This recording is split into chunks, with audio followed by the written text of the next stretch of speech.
Good morning dear students, welcome to DNA commerce. कसे आहात? I hope मजेत असाल आणि अकाउंटन्सी शिकत असाल फक्त DNA कॉमर्स सोबत. तर विद्यार्थी मित्रांनो, कॉमर्समध्ये शिकणाऱ्या विद्यार्थ्यांसाठी अकाउंटन्सी या विषयाची पूर्ण प्रॅक्टिस, पूर्ण सिलेबस आपण आपल्या यूट्यूब चॅनलवर शिकवत आहोत. आपल्या यूट्यूब चॅनलवर आपण त्याची प्रॅक्टिस करत आहोत. विद्यार्थी मित्रांनो, आपण ब्रँच अकाउंटिंग हा टॉपिक सुरू केलेला आहे. ब्रँच अकाउंटिंगचा आपला इंट्रोडक्टरी लेक्चर झालेला आहे आणि या लेक्चरमध्ये आपण ब्रँच अकाउंटिंगचा अर्थ, हेड ऑफिस, ब्रँच या सगळ्यांचे अर्थ बघितले. त्याच व्यतिरिक्त ब्रँचचे ऑब्जेक्टिव्स काय, ब्रँच अकाउंटिंग बनवण्याची गरज काय, ब्रँचचे वेगवेगळे कोणकोणते प्रकार पडतात आणि ब्रँच अकाउंटिंगच्या मेथड्स कोणकोणत्या, ते सगळं आपण इंट्रोडक्टरी लेक्चरमध्ये कव्हर केलं होतं. आणि आजच्या लेक्चरला ब्रँच अकाउंटिंगची अतिशय महत्त्वाची मेथड आपण सुरू करत आहोत, stock and debtors method. Stock and debtors मेथडवर एक्झाममध्ये क्वेश्चन विचारला जातो आणि स्टॉक अँड डेटर्स मेथडनुसार आपल्याला प्रॉब्लेम सोडवावा लागतो. अतिशय इझी टेक्निक आहे स्टॉक अँड डेटर्स मेथडची, जी आज आपण शिकणार आहोत. स्टॉक अँड डेटर्स मेथड काय आहे, स्टॉक अँड डेटर्स मेथडमध्ये कोणकोणते अकाउंट्स बनवले जातात, ते कशासाठी बनवतात, त्या अकाउंट्समध्ये कोणकोणते ट्रान्झॅक्शन रेकॉर्ड केले जातात, असे कोणते ट्रान्झॅक्शन आहे ज्यांचे दोन इफेक्ट्स रेकॉर्ड केले जातात, असे कोणते ट्रान्झॅक्शन आहे ज्यांचा एकच इफेक्ट रेकॉर्ड केला जातो, ब्रँच स्टॉक अकाउंट काय आहे, तो कसा सोडवायचा. या व्यतिरिक्त ब्रँच या मेथडमध्ये आपण लोडिंग कॅल्क्युलेट करतो. मग लोडिंग कशी कॅल्क्युलेट करतात, लोडिंगचा फॉर्म्युला काय आणि लोडिंग कॅन्सल कशी करतात, कॅन्सल केल्यानंतर लोडिंग कुठे रेकॉर्ड करतात, ही सर्व माहिती आजच्या लेक्चरला आपण घेणार. म्हणजे प्रॉब्लेम सुरू करण्यापूर्वी आपण प्रॉब्लेम सोडवायचा कसा, तो सर्व आजच्या लेक्चरला समजून घेणार आहोत. म्हणून अतिशय महत्त्वाचा लेक्चर आहे. व्हिडिओ शेवटपर्यंत बघा आणि समजून घ्या स्टॉक अँड डेटर्स मेथड काय आहे आणि कशी सोडवायची. विद्यार्थी मित्रांनो, जर तुम्ही आपल्या चॅनलला नवीन आलेला असाल तर व्हिडिओला लाईक करत चला, आपल्या चॅनलला सबस्क्राईब करा आणि शेअर करायला विसरू नका. तर विद्यार्थी मित्रांनो, स्टॉक अँड डेटर्स मेथड आपण बघूया. स्टॉक अँड डेटर्स मेथड जर आपण बघितली तर इथं मी 3-4 मुद्दे लिहिलेले बघा. Stock and debtors method it is a analytical method. ही एक ॲनालिटिकल मेथड आहे आणि ही कधी वापरली जाते, when goods are supplied by head office to branch at invoice price. म्हणजे गुड्स हेड ऑफिस जेव्हा आपल्या ब्रँचला सप्लाय करते, हेड ऑफिसकडून माल जेव्हा ब्रँचकडे येतो तेव्हा तो माल कसा येत असतो, इनवॉइस प्राइसने येत असतो. कसा येत असतो, इनवॉइस प्राइस. मग इनवॉइस प्राइस काय आहे विद्यार्थी मित्रांनो, तर इनवॉइस प्राइस आपण थेरी लेक्चरमध्ये मी तुम्हाला सांगितलं होतं. इनवॉइस प्राइसलाच आपण मार्केट प्राइस पण म्हणतो, सेलिंग प्राइस पण म्हणतो. Invoice price it is a price which includes cost and profit. त्याच्यामध्ये दोन व्हॅल्यू इन्क्लूड असतात, कॉस्ट पण आणि प्रॉफिट पण. आपल्याला कॉस्ट आणि प्रॉफिट वेगवेगळे दाखवावे लागतात आणि लोडिंग कॅल्क्युलेट करावी लागते, ते मी तुम्हाला दाखवणारच आहेत. मग जेव्हा जेव्हा हेड ऑफिस ब्रँचला इनवॉइस प्राइसने माल पाठवते तेव्हा आपण स्टॉक अँड डेटर्स मेथड वापरतो. इनवॉइस प्राइस म्हणजे सेलिंग प्राइसने पाठवते, त्याच्यामध्ये त्यांना प्रॉफिट पण इन्क्लूड असतो आणि कॉस्ट प्राइस पण इन्क्लूड असते. अजून कधी वापरतात, when there is a size of the branch is large. Branch ही मोठी असेल, ब्रँचचा आकारमान मोठा असेल तर तेव्हा आपण स्टॉक अँड डेटर्स मेथड वापरतो. When turnover of the branch is high. ब्रँचचं टर्नओव्हर, ब्रँचचं सेल्स, ब्रँचच्या उलाढाली या खूप मोठ्या आहे, प्रचंड आहे. तर जास्त टर्नओव्हर ज्या ब्रँचचं असतं, जास्त सेल ज्या ब्रँचचं असतं, त्या ब्रँचमध्ये स्टॉक अँड डेटर्स मेथड वापरली जाते. म्हणजे जास्त सेल असणाऱ्या ब्रँच, आकाराने मोठ्या असणाऱ्या ब्रँच, फिनान्शियल ट्रान्झॅक्शन ज्या ब्रँचमध्ये जास्त प्रमाणात होतात, अशा सर्व ब्रँचसाठी कोणती मेथड वापरली जाते, stock and debtors method. Stock and debtors method कोणत्या ब्रँचसाठी वापरली जाते, मोठमोठ्या ब्रँचसाठी, ज्यांचं आकारमान मोठं आहे, ज्यांचे ट्रान्झॅक्शन जास्त आहे, ज्यांचं टर्नओव्हर जास्त आहे, या ब्रँचसाठी आपण स्टॉक अँड डेटर्स मेथड वापरत असतो, हे लक्षात ठेवा. त्याच्यानंतर स्टॉक अँड डेटर्समध्ये वेगवेगळे अकाउंट्स बनवावे लागतात, जे प्रॉब्लेममध्ये आपल्याला विचारले जातात. मग स्टॉक अँड डेटर्समध्ये टोटल 9 अकाउंट्स बनवले जातात. मग सर एवढे बनवायचे का, नाही, अजिबात नाही, घाबरू नका. तर स्टॉक अँड डेटर्स मेथडमध्ये एवढे अकाउंट्स असतात, परंतु प्रॉब्लेम सोडवताना कोणते बनवायचे फक्त लक्ष द्या. तर आता 9 अकाउंट कोणते, पहिले लक्ष द्या. तर या मेथडनुसार पहिला अकाउंट आपण बनवणार ब्रँच स्टॉक अकाउंट, त्याच्यानंतर branch debtors account, branch petty cash account, branch expenses account, branch adjustment account, branch profit and loss account. हे 6 अकाउंट झाल्यानंतर 7, 8, 9 goods send to branch account आणि ब्रँच फिक्स असेट अकाउंट आणि branch cash account, एवढे 9 account आहे. पण या व्यतिरिक्त हे पहिले 6 अकाउंट खूप महत्त्वाचे, फक्त पहिले 6 इथून इथपर्यंत लक्षात घ्या. 99% प्रॉब्लेममध्ये एवढ्या 7 अकाउंटचा संबंध आहे. म्हणजे आणि हे 3 अकाउंट मग बनवायचे नाही का, या 3 अकाउंटची जर रिक्वायरमेंट असेल प्रॉब्लेममध्ये ते बनवा असं सांगितलेलं असेल तरच हे 3 अकाउंट बनवायचे. कोणते? Good send to branch account, branch fix asset आणि ब्रँच कॅश. प्रॉब्लेममध्ये रिक्वायरमेंटमध्ये सांगितलं तरच बनवा, अदरवाईज बनवू नका. फक्त हे पहिले 6 अकाउंट लक्षात घ्या. आणि याच्या व्यतिरिक्त सुद्धा हे पहिले 5 आहे ना, जे ब्रँच स्टॉकपासून ब्रँच ॲडजस्टमेंटपर्यंत, ते तर खूप महत्त्वाचे आहे, ते कंपल्सरी आहे. प्रॉफिट अँड लॉस अकाउंट कधी कधी सांगतात बनवायला, कधी कधी नाही सांगत. तर पहिले 5 अकाउंट पण खूप महत्त्वाचे, ते लक्षात ठेवा. हे सगळे अकाउंट्स आपण या मेथडनुसार बनवणार. प्रत्येक अकाउंट का बनवायचा, कशासाठी बनवला जातो, याची एक ब्रीफ शॉर्ट समरी मी तर तुमच्या समोर लिहिलेली आहे. तुम्ही स्क्रीनशॉट काढून हे सेव्ह करून ठेवू शकतात. तर स्टॉक अकाउंट का बनवला जातो, स्टॉक अकाउंटचा फॉर्मॅट पण मी तुमच्या समोर तयार केलेला आहे. तर branch stock account is always prepare to find out closing balance of stock. आपल्या स्टॉकचा क्लोजिंग बॅलन्स शोधायचा आहे, याच्यासाठी ब्रँच स्टॉक अकाउंट बनवला जातो. कोणता? Closing balance. आणि जर क्लोजिंग बॅलन्स प्रॉब्लेममध्ये दिलेला असेल तर मग कशासाठी बनवला जातो? तुम्ही तर म्हणता सर क्लोजिंग स्टॉक शोधण्यासाठी देतात, पण क्लोजिंग स्टॉक जर प्रॉब्लेममध्ये असेल तर? मग क्लोजिंग स्टॉक जर प्रॉब्लेममध्ये असेल तर ब्रँच स्टॉक अकाउंट काय शोधतं मग? सरप्लस किंवा शॉर्टेज. म्हणजे एक तर क्लोजिंग स्टॉक शोधणार, आणि क्लोजिंग स्टॉक जर अवेलेबल असेल तर सरप्लस किंवा शॉर्टेजची अमाऊंट शोधण्यासाठी आपण ब्रँच स्टॉक अकाउंट बनवतो. प्रॉब्लेम जेव्हा आपण शिकू तेव्हा मी तुम्हाला सांगणारच आहे. त्याच्यानंतर ब्रँच डेटर्स अकाउंट कशाला बनवतात? तर branch debtors account is prepare to find out closing balance of debtors. डेटरचा क्लोजिंग बॅलन्स. आणि क्लोजिंग बॅलन्स जर दिलेला असेल तर मग काय शोधतात? क्लोजिंग बॅलन्स जर दिलेला असेल तर तो क्रेडिट सेल किंवा कलेक्शन शोधलं जातं, की डेटर्सकडून किती कलेक्शन मिळालं ते शोधण्यासाठी आपण डेटर्स अकाउंट बनवतो. पेटी कॅश अकाउंट हा कॅशचा क्लोजिंग बॅलन्स किती आहे, किंवा त्या कॅशमधून ब्रँचने किती खर्च पेड केलेला आहे, पेटी स्मॉल खर्च, त्याच्यासाठी पेटी कॅश अकाउंट बनवला जातो. इथं सुद्धा आपण क्लोजिंग बॅलन्सेस फाइंड आउट करत असतो. ब्रँच एक्सपेन्सेस अकाउंट, सर्व एक्सपेन्सेस आपण एक्सपेन्सेस अकाउंटच्या डेबिटला रेकॉर्ड करतो. आणि ब्रँचमध्ये कोणकोणते खर्च केले जातात, जनरल खर्च कोणकोणते होतात, रेग्युलर खर्च कोणकोणते होतात, ब्रँचचे टोटल खर्च काय, त्या सर्व खर्चांसाठी ब्रँच एक्सपेन्सेस अकाउंट बनवलं जातो, ज्याच्यामध्ये फक्त एक्सपेन्सेस रेकॉर्ड केले जातात, म्हणजे total expenses of the branch. त्याच्यानंतर ब्रँच ॲडजस्टमेंट अकाउंट कशासाठी बनवतात? तर खूप महत्त्वाचं अकाउंट आहे. Branch adjustment account is prepare to find out gross profit और gross loss of that branch. त्या ब्रँचचा ग्रॉस प्रॉफिट किंवा ग्रॉस लॉस शोधायचा असेल तर ब्रँच ॲडजस्टमेंट अकाउंट बनवतात. आणि नेट प्रॉफिट आणि नेट लॉस शोधायचा असेल तर branch profit and loss account बनवतात. हे लक्षात घ्या. ब्रँच ॲडजस्टमेंट अकाउंटला आपण जनरल प्रॉफिट किंवा ग्रॉस लॉस शोधणार. आणि branch profit and loss account कशासाठी बनवतात? नेट प्रॉफिट आणि नेट लॉस शोधण्यासाठी. त्याच्यानंतर good send to branch. Head office प्रत्येक वेळेस त्या ब्रँचला किती माल पाठवते, आत्तापर्यंत किती माल पाठवला, त्या मालाची किंमत काय, हे सर्व गुड सेंड टू ब्रँच अकाउंटमध्ये आपल्याला कळतं. म्हणजे हेड ऑफिसने किती किमतीचा माल पाठवला ते शोधण्यासाठी आपण good send to branch account बनवत असतो.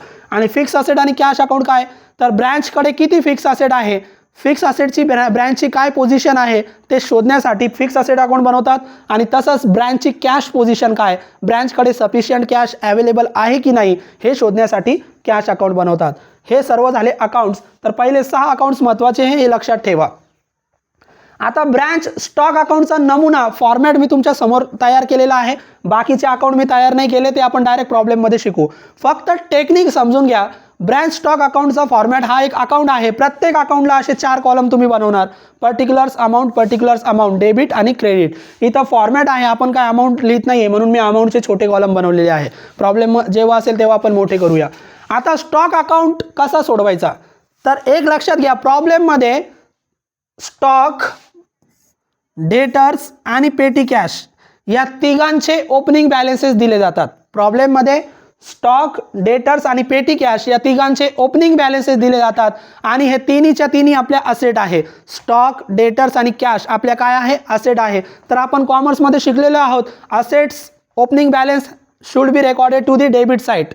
असेटचा जो काही ओपनिंग बॅलन्स असतो तो नेहमी डेबिट साईडला रेकॉर्ड केला जातो. And closing balance of asset should be record at credit side. जो काही क्लोजिंग असेल तो क्रेडिटला रेकॉर्ड केला जातो. मग एक लक्षात घ्या, स्टॉक, डेटर्स, पेटी कॅश यांचा तिघांचा ओपनिंग बॅलन्स दिला जाईल. आणि या तिघांचा ओपनिंग बॅलन्स ज्यांच्या अकाउंटला फक्त डेबिटला रेकॉर्ड करायचा. स्टॉक अकाउंटला जायचं, डेबिटला ओपनिंग बॅलन्स स्टॉकचा रेकॉर्ड करायचं. डेटर्स अकाउंटला जायचं, डेटर्स अकाउंटच्या डेबिटला डेटरचा ओपनिंग बॅलन्स रेकॉर्ड करायचा. पेटी कॅश अकाउंटला जायचं, पेटी कॅश अकाउंटच्या डेबिटला पेटी कॅशचा ओपनिंग बॅलन्स रेकॉर्ड करायचा. म्हणजे जेवढे पण ओपनिंग बॅलन्स असतील त्या अकाउंटला जा आणि डेबिट साईडला ओपनिंग बॅलन्स रेकॉर्ड करा. आणि रेकॉर्ड करताना शब्द लिहा टू बॅलन्स ब्रॉट डाऊन. मग स्टॉकचा ओपनिंग बॅलन्स लिहिला. या व्यतिरिक्त काय लिहायचं सर स्टॉक अकाउंटला? ओपनिंग बॅलन्स तर झाला आणि क्लोजिंग बॅलन्स जर दिलेला असेल तर क्लोजिंग बॅलन्स इकडे लिहितात, किंवा जर आपल्याला शोधायचा असेल तर तो आपण तिकडे शोधणार क्रेडिट साईडला. ओपनिंग नेहमी डेबिटला असतो आणि क्लोजिंग नेहमी क्रेडिटला असतो, हे लक्षात ठेवा. या व्यतिरिक्त ब्रँच स्टॉक अकाउंटचं एक सिंपल लॉजिक सांगतो, सिंपल टेक्निक, ती फॉलो करा. हेड ऑफिस काय करते? ब्रँचला माल पाठवते, म्हणजे ब्रँचकडे माल येतो, ब्रँचकडे स्टॉक येतो, ब्रँचकडे वस्तू येतात. तर जेव्हा जेव्हा तुमच्याकडे ब्रँचकडे वस्तू येणार, जेव्हा जेव्हा ब्रँचकडे स्टॉक येणार, जेव्हा जेव्हा ब्रँचकडे माल येणार, जेव्हा जेव्हा स्टॉक येणार, तेव्हा नेहमी ते ट्रान्झॅक्शन डेबिटला लिहा, स्टॉक अकाउंटच्या डेबिटला. म्हणजे स्टॉक आला तर डेबिटला रेकॉर्ड करायचं, ब्रँचकडून स्टॉक गेला तर क्रेडिटला रेकॉर्ड करायचं. एवढं सिंपल लॉजिक आहे. मग तुमच्याकडे स्टॉक हेड ऑफिसने पाठवला, डेबिटला रेकॉर्ड करा. एखाद्या दुसऱ्या ब्रँचने स्टॉक पाठवला, डेबिटला रेकॉर्ड करा. तुम्ही हेड ऑफिसला माल परत केला, क्रेडिटला रेकॉर्ड करा. तुम्ही दुसऱ्या ब्रँचला माल परत केला, क्रेडिटला रेकॉर्ड करा. म्हणजे लक्ष द्या, जेव्हा जेव्हा स्टॉक ब्रँचकडे येणार, स्टॉक अकाउंटच्या डेबिटला रेकॉर्ड करणार, जेव्हा जेव्हा स्टॉक ब्रँचकडून जाणार, क्रेडिटला रेकॉर्ड करणार. अजून एक लॉजिक सांगतो, जेव्हा जेव्हा स्टॉकचा बॅलन्स वाढणार, स्टॉकचा बॅलन्स वाढणार डेबिट, स्टॉकचा बॅलन्स कमी होणार क्रेडिट. एवढंच लक्षात घ्या. आता हेड ऑफिसनं आपल्याला माल पाठवला, आपला स्टॉक वाढला किंवा आपल्याकडे स्टॉक आला, डेबिटला रेकॉर्ड करा. मग काय नावाने रेकॉर्ड करायचं? गुड्स सेंड टू ब्रँच आणि कंसामध्ये हेड ऑफिस. समजा आता हेड ऑफिसने माल नाही पाठवला, एखाद्या दुसऱ्या ब्रँचने पाठवला. आपण मुंबई ब्रँच आहोत आणि पुणे ब्रँचने आपल्याला माल पाठवला. कोणत्या ब्रँचने? पुणे ब्रँचने. मग goods transfer by Pune branch to Mumbai branch. मग पुणे ब्रँचने आपल्याला मुंबई ब्रँचला माल पाठवला. माल कोणीही पाठवू द्या, हेड ऑफिसने पाठवू द्या किंवा ब्रँचने पाठवू द्या, माल जेव्हा जेव्हा येणार कुठे रेकॉर्ड करणार? डेबिटला. मग बघा, goods send to branch, other branch. दुसऱ्या ब्रँचकडून माल आला तरी डेबिटला रेकॉर्ड करा. आता तिसरं, आपण काही वेळेस माल विकतो उधारीवर, आणि जेव्हा जेव्हा आपण आपल्या कस्टमरला उधारीवर माल विकतो, that credit customer is called as debtors. ते आपले डेटर्स आहे आणि आपण आपल्या डेटर्सला उधारीवर माल विकत असतो आणि त्यांच्याकडून पैसे घेत असतो नंतर. तर डेटर्सला आपण काही माल विकला आणि त्यापैकी काही माल त्या डेटर्सने आपल्याला परत दिला. डेटर्सला माल विकला होता कस्टमरला आणि त्याने तो माल काही खराब निघाला असेल, काही खराब असेल, तो त्याने आपल्याला परत दिला. मग जेव्हा जेव्हा कस्टमरकडून, डेटर्सकडून माल परत येणार, तर स्टॉक आपल्याकडे आला, मग कुठे रेकॉर्ड करणार? डेबिटला. पण त्यावेळेस गुड्स सेंड टू नाही लिहायचं, कारण गुड्स सेंड टू शब्द कधी वापरायचा? हेड ऑफिस आणि ब्रँचने माल पाठवला असेल तेव्हाच. आता डेटर्सकडून माल आला तर डेटर्स नाव लिहा, मग ब्रँच डेटर्स, आणि काय लिहायचं? Goods return by customer. डेटर्सकडून माल आला तर डेटरचं नाव लिहायचं, goods send to branch account लिहायचं नाही. तर या व्यतिरिक्त आता तुमच्याकडे हेड ऑफिसने माल पाठवला, काही वेळेस ब्रँच काय करते? हेड ऑफिसने जो माल पाठवला त्याच्यापैकी काही माल हेड ऑफिसला परत पाठवते, हेड ऑफिसला परत देऊन टाकते. काही डिफेक्टिव्ह पीस असतील, काही खराब माल असेल तर ब्रँच हेड ऑफिसला गुड्स परत पाठवते. आता गुड्स आपल्याकडून जात आहे, स्टॉक आपल्याकडून जात आहे. मग जेव्हा जेव्हा ब्रँचकडून माल जाणार, ब्रँचकडून स्टॉक जाणार, कुठे रेकॉर्ड करणार? क्रेडिटला. मग बघा, goods send to branch, head ऑफिसला परत पाठवला. समजा पुणे ब्रँचकडून माल आला होता, पुणे ब्रँचला आपण माल परत दिलाय, पुणे ब्रँचला माल परत दिला. मग एखाद्या ब्रँचला आपण माल जर दिला असेल तर स्टॉक जातोय, स्टॉक जात असेल, स्टॉक कमी होत असेल तर कुठे रेकॉर्ड करायचं? क्रेडिटला. Goods send to branch, goods return to other branch. म्हणजे तुम्ही जेव्हा हेड ऑफिसकडून माल घेणार, डेबिटला रेकॉर्ड करा. हेड ऑफिसला माल परत देणार, क्रेडिटला रेकॉर्ड करा. एखाद्या दुसऱ्या ब्रँचने माल आपल्याला पाठवला, डेबिटला रेकॉर्ड करा. त्या दुसऱ्या ब्रँचला आपण माल परत दिला, क्रेडिटला रेकॉर्ड करा. एवढंच लक्षात ठेवा. त्या व्यतिरिक्त दोन ट्रान्झॅक्शन महत्त्वाचे असतात, एक सरप्लस आणि एक शॉर्टेज. स्टॉकचा सरप्लस आणि स्टॉकचा शॉर्टेज. तर स्टॉकचा सरप्लस आणि शॉर्टेज याचे दोन इफेक्ट करायचे, ते मी तुम्हाला इथं सांगणारच आहे. स्टॉकचा सरप्लस आणि स्टॉकचा शॉर्टेज नेहमी ब्रँच ॲडजस्टमेंट नावाने रेकॉर्ड करायचा. कोणत्या नावाने? Branch adjustment. आणि सरप्लस म्हणजे जास्त, सरप्लस म्हणजे काय? जास्त स्टॉक, आणि शॉर्टेज म्हणजे कमी स्टॉक. मग मी तुम्हाला लॉजिक सांगितला होता, स्टॉक जास्त असेल, वाढत असेल तर डेबिट साईड, आणि स्टॉक कमी होत असेल तर क्रेडिट साईड. मग सरप्लस कुठे रेकॉर्ड करणार? सरप्लस म्हणजे जास्त, ॲडिशनल स्टॉक, एक्स्ट्रा स्टॉक. मग सरप्लस कुठे रेकॉर्ड करणार? नेहमी डेबिटला. आणि शॉर्टेज म्हणजे कमी, स्टॉक कमी होत असेल तर कुठे रेकॉर्ड करणार? क्रेडिटला. आता काय नावाने रेकॉर्ड करायचं? Branch adjustment. बघा इथं branch adjustment surplus, branch adjustment shortage. आणि याचा दुसरा इफेक्ट ब्रँच ॲडजस्टमेंट अकाउंटला तुम्हाला करायचा आहे. तर या व्यतिरिक्त एवढे ट्रान्झॅक्शन तुम्ही लक्षात ठेवा जे ब्रँच स्टॉक अकाउंटला येतात. त्याच्यानंतर तुम्ही स्टॉक अकाउंट क्लोज करा. क्लोज केल्यानंतर तुमची डेबिट साईड जास्त असली तर क्रेडिटला फरक येणार आणि क्रेडिटला जो फरक येईल तो असणार कॅरीड डाऊन क्लोजिंग बॅलन्स म्हणजे क्लोजिंग स्टॉक. मग आपण क्लोजिंग स्टॉक फाइंड आउट केला बॅलन्सिंग फिगर. या पद्धतीने तुम्ही ब्रँच स्टॉक अकाउंट सोडवू शकतात. ब्रँच स्टॉक अकाउंटमध्ये एवढेच ट्रान्झॅक्शन येतात 99 एवढेच येतात. तुमचा ब्रँच स्टॉक अकाउंट इथंच क्लिअर झाला पाहिजे. 4 ट्रान्झॅक्शन लक्षात घ्या. गुड्स हेड ऑफिसकडून आले डेबिटला, गुड्स हेड ऑफिसला परत दिले क्रेडिटला. गुड्स एखाद्या ब्रँचकडून आपल्याला आले डेबिटला, गुड्स त्या ब्रँचला आपण परत दिले क्रेडिटला. कस्टमरने माल परत केला डेबिटला. म्हणजे जेव्हा जेव्हा स्टॉक येणार Wien stock comes should be recorded to the debit side. When stock goes should be recorded to the credit side of branch stock account. Stock आला तर डेबिट, स्टॉक गेला तर क्रेडिट. एवढंच लॉजिक लक्षात ठेवा. आता असे काही प्रॉब्लेममध्ये ट्रान्झॅक्शन असतात ज्यांचे एक इफेक्ट करावे लागतात आणि काही ट्रान्झॅक्शन असे असतात ज्यांचे 2 इफेक्ट करावे लागतात. ते ट्रान्झॅक्शन कोणते ज्यांचे 2 इफेक्ट करावे लागतात तुम्ही लिहून घ्या. मी इथं लिहिलेलं आहे, स्क्रीनशॉट काढून रेकॉर्ड करा. पहिला ट्रान्झॅक्शन आहे goods return by debtors to branch. कस्टमरने आपल्या ब्रँचला माल परत केला, कस्टमरकडून माल परत आला. माल आला कुठे लिहिणार डेबिटला आणि काय नावाने लिहिणार कस्टमरने पाठवला म्हणजे डेटर्स नावाने. आणि आपल्याकडे डेटर्स अकाउंट आहे. मग जो अकाउंट तुमच्याकडे असेल त्याचे किती इफेक्ट करायचे 2 इफेक्ट. समजा goods send to branch account आपल्याकडे नाही आहे मग एकच इफेक्ट करा. पण डेटर्स अकाउंट आपल्याकडे आहे तर किती इफेक्ट करणार 2 इफेक्ट. मग लक्षात घ्या जेव्हा जेव्हा कस्टमरकडून माल परत येणार तर पहिला इफेक्ट माल आला स्टॉक अकाउंटच्या डेबिटला डेटर्स आणि डेटर्स अकाउंटच्या क्रेडिटला स्टॉक अकाउंट. म्हणजे एकदा डेबिटला रेकॉर्ड केलं तर दुसऱ्यांदा कुठं रेकॉर्ड होतं क्रेडिटला. एकदा क्रेडिटला रेकॉर्ड केलं तर दुसऱ्यांदा डेबिटला. ही तर तुम्हाला माहितीच आहे अकाउंटची टेक्निक. तर पोस्टिंग नेहमी डेबिट आणि क्रेडिट अशी होते. तर माल आला डेबिटला रेकॉर्ड केला तर डेटर्स अकाउंटला जा क्रेडिटला रेकॉर्ड करा. मग बघा डेटर्स अकाउंट स्टॉक अकाउंटच्या डेबिटला रेकॉर्ड करा आणि डेटर्स अकाउंटच्या क्रेडिटला रेकॉर्ड करा. त्याच्यानंतर क्रेडिट सेल. 2 प्रकारचे ट्रान्झॅक्शन असतात जे इथं आपण सांगायचे राहिले. सेलचे ट्रान्झॅक्शन. आता सेल काय आहे, सेल 2 प्रकारचे असतात कॅश सेल आणि क्रेडिट सेल. सेलमुळे माल जातोय, सेलमुळे आपला स्टॉक कमी होतोय. तर एक लक्षात घ्या सेलचा ट्रान्झॅक्शन सुद्धा जो परीक्षेमध्ये येणार दोन्ही पण येणार कॅश सेल क्रेडिट सेल. जेव्हा जेव्हा सेलचे ट्रान्झॅक्शन येणार फक्त स्टॉक अकाउंटच्या क्रेडिटला लिहा कारण सेलमुळे स्टॉक कमी होतोय. सेलमुळे स्टॉक कमी होतोय. बघा इथं ब्रँच कॅश आणि ब्रँच डेटर्स. कॅशमध्ये सेल असेल कॅशमध्ये तर एकच इफेक्ट करा. सेल जर कॅशमध्ये झालेला असेल तर 1 इफेक्ट करा आणि सेल जर क्रेडिट असेल उधारीवर असेल तर 2 इफेक्ट करा. कॅशमध्ये असेल तर फक्त बाय ब्रँच कॅश लिहा आणि उधारीवर असेल तर कॅश लिहायचं नाही. उधार म्हणजे आपण डेटर्स मग डेटर्स नाव लिहायचं.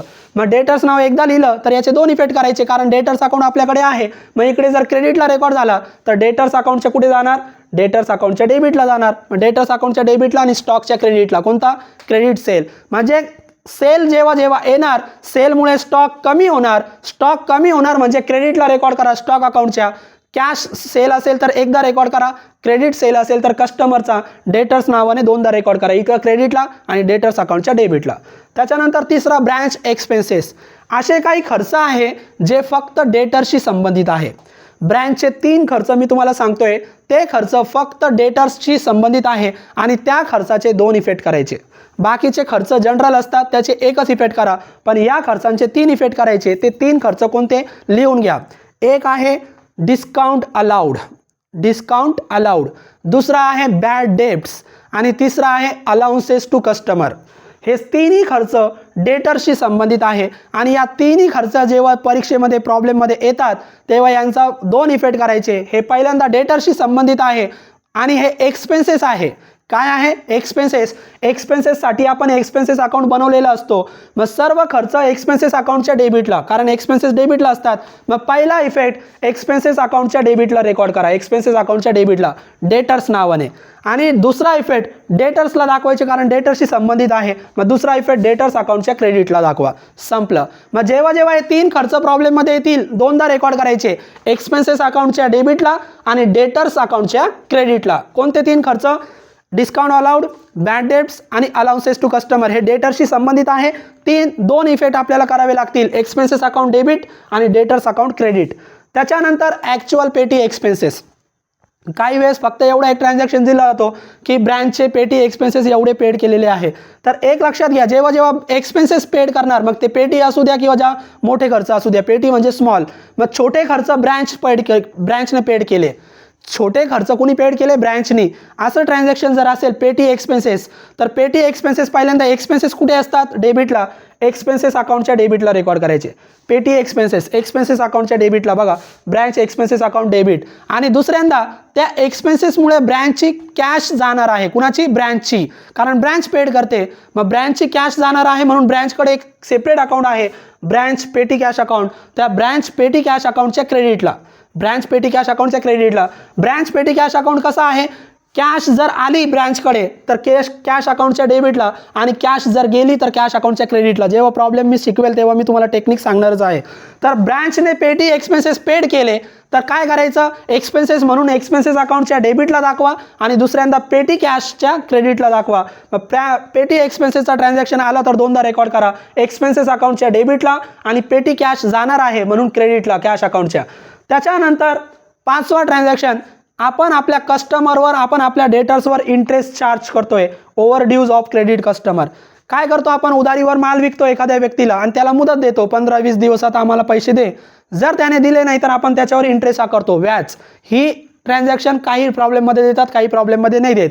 फक्त एवढं लक्षात घ्या, हा ट्रान्झॅक्शन जर प्रॉब्लेममध्ये आला तर किती इफेक्ट करायचे आहे, 2 इफेक्ट. हे सर्व ट्रान्झॅक्शन असे आहे ज्यांचे 2 इफेक्ट करायचे. मग तुम्ही डेटर्सवर इंटरेस्ट आकारताय, तर डेटर्स अकाउंटची टेक्निक तुम्हाला सांगतो. डेटर्स अकाउंटला 2 साईड असतील, डेबिट आणि क्रेडिट. काय करायचं, डेटर्सकडून पैसे मिळाले, डेटर्सकडून पैसे मिळाले तर डेटरचा बॅलन्स काय होणार, कमी होणार, आणि पैसे मिळाले नाही तर डेटरचा बॅलन्स वाढणार. ज्या वेळेस डेटरचा बॅलन्स वाढेल डेटर्स अकाउंटच्या डेबिटला रेकॉर्ड करायचं, ज्या वेळेस डेटरचा बॅलन्स कमी होईल डेटर्स अकाउंटच्या क्रेडिटला रेकॉर्ड करायचं. दुसरी टेक्निक, डेटर्सकडून पैसे वसूल केले, पैसे मिळाले तर डेटर्स अकाउंटच्या क्रेडिटला रेकॉर्ड करायचं. पैसे मिळाले डेटर्स अकाउंटच्या क्रेडिटला, पैसे मिळायचे बाकी आहे, वसूल करायचे आहे, अजून मिळाले नाही, डेटर्स अकाउंटच्या डेबिटला. आता इंटरेस्ट आकारलाय, अजून मिळाला नाही, मग डेटर्सकडून मिळणार आहे, मग अजून मिळाले नाही, जेव्हा जेव्हा मिळणार असतील, वसूल झालेले नसतील तर डेटर्स अकाउंटच्या डेबिटला रेकॉर्ड करायचं. मग इंटरेस्ट चार्ज डेटर्स अकाउंटच्या डेबिटला रेकॉर्ड करा. आता दुसरा इफेक्ट कुठे दाखवू, तर याचा दुसरा इफेक्ट फक्त ब्रँच ॲडजस्टमेंटला दाखवायचा आहे. मग दुसरा इफेक्ट बघा, ब्रँच ॲडजस्टमेंट अकाउंटच्या क्रेडिटला. म्हणजे जेव्हा जेव्हा इंटरेस्ट आकारणार डेटर्सवर, डेटर्स अकाउंटच्या डेबिटला रेकॉर्ड करा आणि ॲडजस्टमेंट अकाउंटच्या क्रेडिटला रेकॉर्ड करा, संपलं. त्याच्यानंतर सरप्लस आणि शॉर्टेजचे सुद्धा 2 इफेक्ट होतात, ते मी इथंच सांगितले तुम्हाला. सरप्लस आणि शॉर्टेजचा पहिला इफेक्ट स्टॉक अकाउंटला, सरप्लस डेबिटला, शॉर्टेज क्रेडिटला. आणि दुसरा इफेक्ट फक्त ब्रँच ॲडजस्टमेंट अकाउंटला. सरप्लस असेल तर डेबिटला आहे, दुसऱ्यांदा ॲडजस्टमेंट अकाउंटच्या क्रेडिटला. आणि शॉर्टेज असेल तर इथं कुठे आहे, क्रेडिटला आहे, तर ॲडजस्टमेंट अकाउंटच्या डेबिटला जाणार. या पद्धतीने तुम्ही सरप्लस आणि शॉर्टेजचे 2 इफेक्ट करू शकतात. हे असे ट्रान्झॅक्शन आहे ज्यांचे 2 इफेक्ट आपल्याला करावे लागतात. या व्यतिरिक्त प्रॉब्लेममध्ये अतिशय महत्त्वाचा भाग म्हणजे आपल्याला वस्तू ज्या पाठवल्या आहेत त्या इनवॉइस प्राइसने पाठवल्या, आणि जेव्हा जेव्हा हेड ऑफिसकडून इनवॉइस प्राइसने माल येतो तेव्हा आपल्याला लोडिंग कॅल्क्युलेट करावी लागते. काय कॅल्क्युलेट करावी लागते, लोडिंग. आणि लोडिंग जी आहे विद्यार्थी मित्रांनो, ती लोडिंग फक्त आणि फक्त एकाच अकाउंटमध्ये रेकॉर्ड करायची. त्या अकाउंटचं नाव आहे ब्रँच ॲडजस्टमेंट अकाउंट. लोडिंगचे सर्व ट्रान्झॅक्शन फक्त ब्रँच ॲडजस्टमेंट अकाउंटला रेकॉर्ड करायचे, ज्याचा फॉर्मॅट मी इथं बनवलेला आहे. आपण इथं डेमो बघणार आहोत. आणि लोडिंगचे फक्त एकच इफेक्ट करायचा, all loading should be recorded at 1 time. सगळ्या लोडिंग फक्त एकदाच रेकॉर्ड करा, 2 वेळेस रेकॉर्ड करू नका. आणि लोडिंग कोणत्या अकाउंटला रेकॉर्ड करणार, ब्रँच ॲडजस्टमेंट अकाउंट. आता प्रश्न आहे सर, लोडिंग कॅल्क्युलेट कशावर करू, चार्ज कशावर करू, तर लोडिंग 3-4 ट्रान्झॅक्शनवर कॅल्क्युलेट केली जातात, ते लिहून घ्या. पहिला लोडिंग काढतात ओपनिंग स्टॉकवर, लोडिंग कशावर कॅल्क्युलेट करतात, ओपनिंग स्टॉक. दुसरा लोडिंग कॅल्क्युलेट करतात क्लोजिंग स्टॉक. आणि तिसरा लोडिंग कॅल्क्युलेट करतात गुड्सचे ट्रान्झॅक्शन. कोणते ट्रान्झॅक्शन, गुड्सचे, गुड्स सेंड किंवा गुड्स रिटर्न, गुड्सचे ट्रान्झॅक्शन लक्षात ठेवा. गुड्स सेंड आणि गुड्स रिटर्नचे जेवढे ट्रान्झॅक्शन आहे त्यांच्यावर लोडिंग कॅल्क्युलेट करायची. आणि गुड्स डिस्ट्रॉय पण आहे त्याच्यामध्ये. मग गुड्सचे जेवढे पण ट्रान्झॅक्शन असतील त्याच्यावर लोडिंग येणार. म्हणजे 3 ट्रान्झॅक्शन लक्षात ठेवा ज्याच्यावर लोडिंग कॅल्क्युलेट करावी लागते. ती 3 ट्रान्झॅक्शन आहे, पहिला ओपनिंग स्टॉक, क्लोजिंग स्टॉक आणि गुड्सचे ट्रान्झॅक्शन, सेंड आणि रिटर्नचे ट्रान्झॅक्शन याच्यावर लोडिंग कॅल्क्युलेट करावी लागते. आणि कॅल्क्युलेट केलेली लोडिंग एकदा रेकॉर्ड करायची कोणत्या अकाउंटला, ब्रांच ॲडजस्टमेंट अकाउंटला. आता लोडिंग कॅल्क्युलेट करायची आम्हाला तर समजलं कशावर, पण कशी कॅल्क्युलेट करायची. तर लोडिंग कॅल्क्युलेट करण्यासाठी पहिला फॉर्म्युला आहे, लिहून ठेवा, invoice price is equal to cost price plus profit. Loading calculate करायची असेल तर पहिल्यांदा हा फॉर्म्युला लिहावा लागेल, invoice price is equal to cost plus profit, ज्यालाच आपण शॉर्टमध्ये इनवॉइस प्राइसला IP म्हणतो, आणि is equal to cost plus profit. आणि हा फॉर्म्युला लिहिल्यानंतर मग या फॉर्म्युलाचा वापर करा आणि लोडिंग कॅल्क्युलेट करा. पहिल्यांदा आपण हा फॉर्म्युला शिकू. इनवॉइस प्राइस कसा आहे, तर काय करायचं, प्रॉब्लेममध्ये जेव्हा आपण प्रॉब्लेम सोडवणार तेव्हा गुड्स सप्लायड होतात दोन प्रकारे. हेड ऑफिस गुड्स दोन प्रकारे सप्लाय करू शकतं, ॲट कॉस्ट किंवा ॲट इनवॉइस. आपल्याला फक्त एवढं चेक करायचं आहे, प्रॉब्लेममध्ये सुरुवातीलाच दिलं जातं गुड्स कसे पाठवले, ॲट कॉस्टने पाठवले का ॲट इनवॉइसने पाठवले, एवढंच चेक करा. म्हणजे दोन प्रकारे गुड्स पाठवले जातात, ॲट कॉस्ट किंवा ॲट इनवॉइस. आणि या कॉस्ट आणि इनवॉइस आपल्याकडे आहे सूत्रामध्ये. काय करायचं, ॲट कॉस्टने पाठवले, कॉस्ट म्हणजे मूळ किमतीला, जेव्हा जेव्हा ॲट कॉस्ट सांगितलं जाणार कॉस्टला 100 माना, कॉस्टला किती मानायचं आहे 100. आणि ॲट इनवॉइस सांगितलं, गुड्स कसे पाठवले, ॲट इनवॉइसने पाठवले, तर इनवॉइस प्राइसला 100 माना. म्हणजे कुणाला 100 मानायचे लक्षात घ्या. या सूत्रानुसार एकतर आपण इनवॉइस प्राइस किंवा कॉस्ट प्राइस या दोघांपैकी कुणाला तरी एका प्राइसला आपण 100 घेणार आहोत. कोणत्या प्राइसला 100 घ्यायचं ते मनाने नाही ठरवायचं. ज्या प्रॉब्लेममध्ये ॲट कॉस्ट सांगितलं असेल त्या प्रॉब्लेममध्ये कॉस्ट प्राइसला 100 माना, प्रॉब्लेममध्ये ॲट इनवॉइस सांगितलं असेल तर इनवॉइस प्राइसला 100 माना. उदाहरणार्थ आपण इथं सोडूया. आता आपल्याला एका प्रॉब्लेममध्ये सांगितलं ॲट कॉस्ट 20%, ॲट कॉस्ट 20%, आपल्याला असं सांगितलं. आता आपण लोडिंग कॅल्क्युलेट करणार. लोडिंगचं सूत्र काय आहे, invoice price is equal to cost plus profit, हा सूत्र आहे. आणि या सूत्रानुसार पहिले अमाऊंट लिहा. ॲट कॉस्ट सांगितलं, जेव्हा जेव्हा कॉस्ट सांगणार कॉस्टला 100 माना. मग कॉस्ट किती आली 100. आणि कॉस्टच्या पुढे जे पर्सेंटेजमध्ये देतात ना, हे पर्सेंटेजमध्ये दिलेली अमाऊंट नेहमी प्रॉफिटची अमाऊंट असते. कशाची असते, प्रॉफिटचे पर्सेंटेज असतात. मग प्रॉफिट किती 20. मग 100 आणि 20 किती झाले 120. इनवॉइस प्राइस आली 120. इनवॉइस प्राइस किती आली 120. आणि आता लोडिंग आपण सूत्राप्रमाणे लोडिंगचा सूत्र सोडवला. आता या सूत्रानुसार लोडिंग कॅल्क्युलेट करा, कॅन्सल करा. काय आहे, ज्या ट्रान्झॅक्शनवर लोडिंग कॅल्क्युलेट करत आहात, ओपनिंग स्टॉकवर कॅल्क्युलेट करत आहात, ओपनिंग स्टॉकची अमाऊंट बघा. क्लोजिंग स्टॉकवर कॅल्क्युलेट करत आहात, क्लोजिंग स्टॉकची अमाऊंट घ्या. गुड्सवर काढत असाल गुड्सची अमाऊंट घ्या. मग आपण फॉर एक्झाम्पल ती अमाऊंट असं गृहीत धरू 12,000 दिलेली आहे. किती दिली, मग आपण अमाऊंट घेतली 12,000. त्या अमाऊंटला फक्त इनवॉइस प्राइसने भागाकार करा आणि प्रॉफिटने गुणा, एवढंच लक्षात घ्या. ॲक्च्युअल अमाऊंट घ्या, त्याला गुणा भागायचा इनवॉइस प्राइसने आणि गुणायचं प्रॉफिटने, तुम्हाला लोडिंग मिळणार. म्हणजे हा फॉर्म्युला लक्षात घ्या, नोट डाऊन करून ठेवा. लोडिंग पहिले असं सूत्रानुसार तयार करायचं आणि त्याच्यानुसार ज्या लोडिंग काढत आहात ती प्राइस घ्या, त्याला इनवॉइस प्राइसने भागा. मग इनवॉइस प्राइस किती आहे 120 आणि प्रॉफिटने गुणा, प्रॉफिट किती आहे 20. आणि कॅल्क्युलेटर तुम्हाला अलाउड आहे. कॅल्क्युलेटरवर फक्त बघायचं 12,000 भागिले 120 गुणिले 20, 2000. किती उत्तर आलं 2000. म्हणजे आपली लोडिंग आलेली आहे 2000. किती आली 2000. या पद्धतीने तुम्ही लोडिंग कॅल्क्युलेट करू शकतात जेव्हा ॲट कॉस्ट सांगणार. आता ॲट इनवॉइस पण आपण सोडूया. ॲट इनवॉइस सांगितलं, ॲट इनवॉइस 20%. तोच उदाहरण घेऊ, फक्त ॲट इनवॉइस सांगितलं. मी काय सांगितलं तुम्हाला, कॉस्ट सांगितलं तर कॉस्टला 100 माना, इनवॉइस सांगितले तर इनवॉइसला 100 माना. आता ॲट इनवॉइस सांगितलं, कुणाला 100 मानायचा इनवॉइसला. मग सूत्र तयार करा. पहिले सूत्र लिहायचा, invoice price is equal to cost plus profit. हा सूत्र तुम्हाला अगोदर लिहावा लागेल, सूत्र लिहायला विसरू नका. सूत्र लिहिल्यानंतर फक्त चेक करा, ॲट कॉस्ट सांगितलं का ॲट इनवॉइस. ॲट इनवॉइस सांगितलं, जेव्हा जेव्हा ॲट इनवॉइस सांगणार इनवॉइस प्राइसला 100 माना. मग इनवॉइस प्राइस 100 झाली, कॉस्ट आपल्याला माहीत नाही, प्रॉफिट किती आहे 20. मग एक लक्षात घ्या, 100 पैकी 20 रुपये जर प्रॉफिट असेल तर कॉस्ट किती, मग 100 मधून 20 वजा करा, कॉस्ट किती शिल्लक राहिली 80. झालं फॉर्म्युला तयार. मग फॉर्म्युला तयार झाल्यानंतर या फॉर्म्युलानुसार सोडवा. ॲक्च्युअल अमाऊंट घ्या, त्याला इनवॉइस प्राईसने भागा आणि प्रॉफिटने गुणा. अमाऊंट तीच घेऊ आपण 12,000. मग आता घ्यायचं 12,000 भागिले इनवॉइस प्राईस. नेहमी इनवॉइस प्राईसने भागायचं. इनवॉइस प्राईस 100 गुणिले प्रॉफिट किती 20. मग करा कॅल्क्युलेटरवर. 12,000 भागिले 100 गुणिले 20 2,400. मग आपली लोडिंग किती आली 2,400. बघा ॲट कॉस्ट आणि ॲट इनवॉइस एकच अमाऊंट होती, दोघांची लोडिंग वेगळी आली. इकडं 2,000 आणि इकडं 2,400. तर या पद्धतीने तुम्ही लोडिंग कॅल्क्युलेट करू शकतात. आणि ही आलेली लोडिंग एकदाच रेकॉर्ड करायची फक्त कोणत्या अकाउंटला ब्रँच ॲडजस्टमेंट अकाउंट. आता लोडिंगचे इफेक्ट कसे करायचे तर लोडिंगचा एकच इफेक्ट करायचा आणि प्रत्येक वेळेस लोडिंगचा इफेक्ट ऑपोजिट करायचा. कसा करायचा ऑपोजिट. नोट डाऊन करून ठेवा. लोडिंगचा एकच इफेक्ट करायचा आणि तो ऑपोजिट करायचा, उलटा करायचा.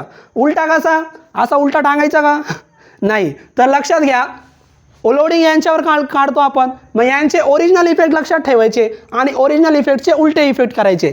ओपनिंग स्टॉक ओरिजिनल कुठं असतो रे, ओपनिंग स्टॉक ओरिजिनल डेबिटला असतो. मग याची लोडिंग कुठे जाणार क्रेडिटला. ओपनिंग स्टॉक ओरिजिनल डेबिटला असतो, याची लोडिंग कुठे जाणार क्रेडिटला. आणि ज्या ज्या वेळेस स्टॉकची लोडिंग तुम्ही लिहिणार तेव्हा तिथं स्टॉक रिझर्व शब्द वापरा. By stock reserve. मग इथं कंसामध्ये लिहा लोडिंग ओपनिंग स्टॉक आणि एकदाच रेकॉर्ड करा. झालं.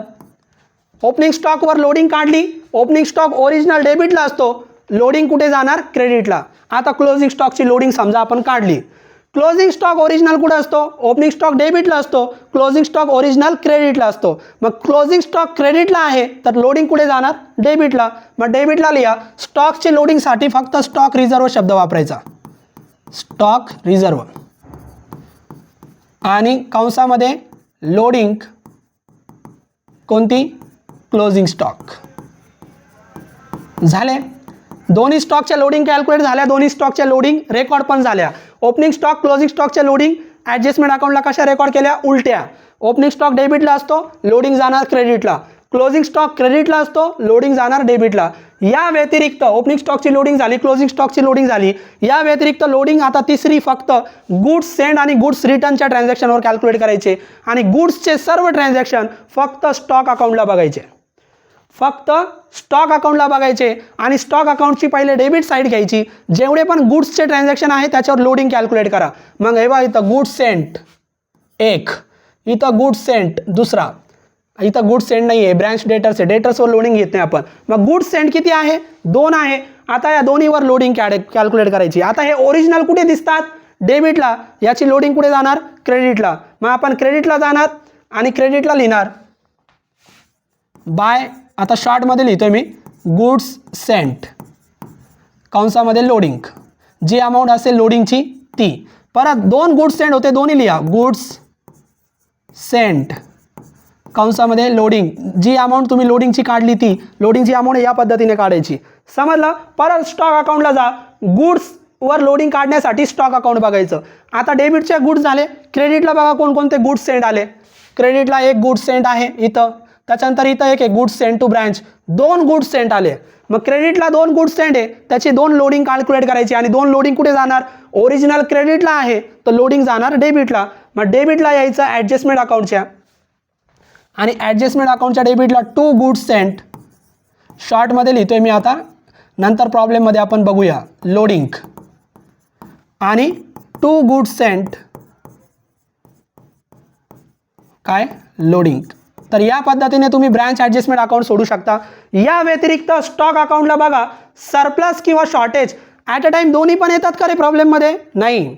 सरप्लस किंवा शॉर्टेज कोणता तरी एकच ट्रान्झॅक्शन असणार आणि सरप्लस आणि शॉर्टेज फक्त ब्रँच ॲडजस्टमेंटला दाखवायचा असतो. त्याचे 2 इफेक्ट, सरप्लस असेल तर स्टॉकच्या डेबिटला, शॉर्टेज असेल तर क्रेडिटला. आता उदाहरणार्थ आपण फॉर्मॅटमध्ये दोन्ही घेतले, प्रॉब्लेममध्ये एकच येणार.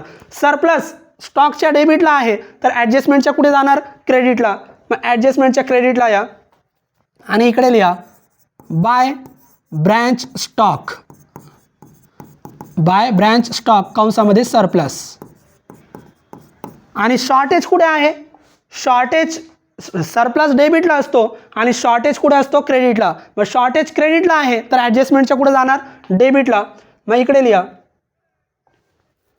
ॲडजस्टमेंट अकाउंटच्या डेबिटला टू शॉर्टेज, सॉरी ॲडजस्टमेंट अकाउंटच्या डेबिटला आपल्याला अकाउंटचं नाव लिहायचं. शॉर्टेज कोणत्या अकाउंटला होतं? To branch stock